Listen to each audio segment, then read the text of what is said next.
I mean, that's what's driving my whole interest, really, or the fact that I can't leave it behind, because I keep trying to leave economics behind, but I just think it's such a powerful language and it does literally drive policy. Can you give us a definition of what inflation actually is? Yes, I can, which would have made for a very short interview if I'd opened with no. Okay. These idiots, I mean, these overstretched idiots believe they can apply their model to areas that they have no knowledge about whatsoever, which is climatology.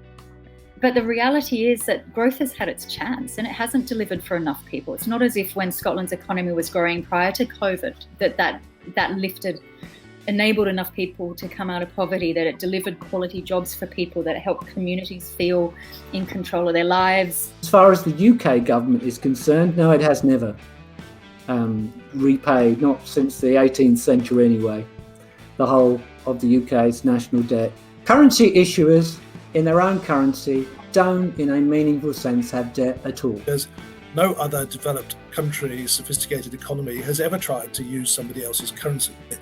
The Eurozone isn't a case of using somebody else's currency because it's a currency union with a shared currency, and that's completely different.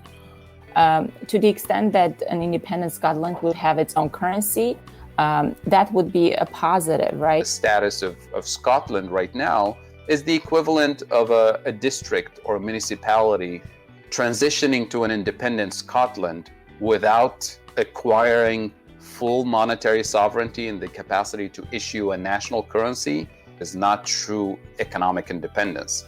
You're still, from a financial economic standpoint, you're still going to be a sub-region of the UK government. Scotland wouldn't have any influence over the Bank of England. Whereas if we were part of the European Union, we would be one of the members who had, even if it's kind of tacit influence, but we would effectively be giving our monetary policy to a foreign country. I see. Well... So by having your own currency, you have the ability to educate your children such that they can be successful wherever they may want to go. And at the same time, have an economy that's vibrant enough, attractive enough, full employment economy where if they want to stay home, they can stay home, and that you would be attractive to, people, globally. People would want to move to Scotland because of your economy.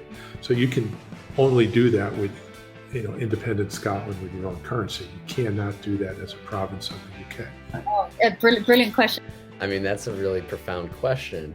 It's a really, really interesting question. Yeah, it's a very good question. Good question. That's a very good question. That's a very good question. I mean, that's such a beautiful and very hypothetical question. So, I do think that all of these small things together will create a big thing, and